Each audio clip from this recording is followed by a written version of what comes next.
The secret to a happy relationship that no one tells you. What if I told you that most people get this massively wrong? Everyone talks about love, attraction, compromise, how important they are, trust. But here are 3 secrets that no one's talking about.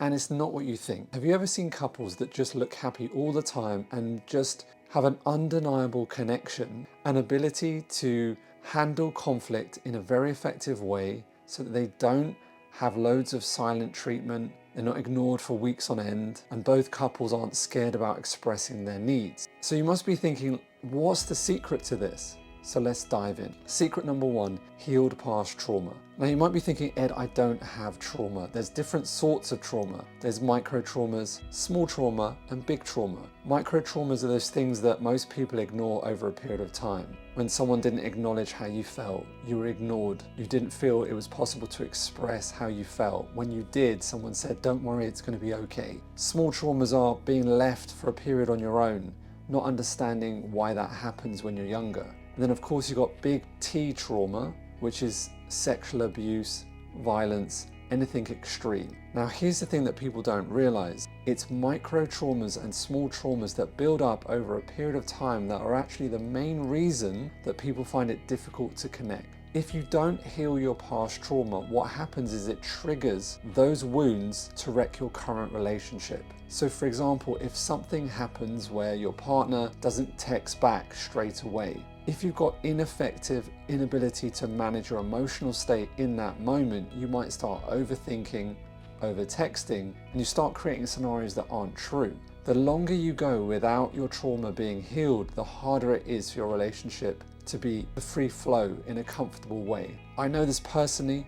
I've had some very toxic relationships in the past, and with those partners that weren't willing to look at where their traumas come from or evaluate it, it's just very difficult to have a relationship and connect with someone like that. The science backing is, you've learned a lot of your trauma comes from how your parents have either not met your needs. And it's not their fault, part of life, and I'm not blaming your parents. At the same time, it's not your fault either. You have these patterns. It's your responsibility to heal the pattern. The first secret is to heal past trauma. The second secret is your ability to handle conflict. Building on point number 1, your ability to handle conflict again comes back to your parents. If your parents did not embrace conflict, did not embrace difference and avoided it, then again, you will do the same too. If your parents lashed out and got overreactive in small situations, then again, you're going to do the same thing too. And so again, it's not your fault that you have these patterns, but it is your responsibility to take control of that. The biggest shift in understanding how to communicate effectively is understanding your attachment style. Your attachment style is a knock-on effect of how your parents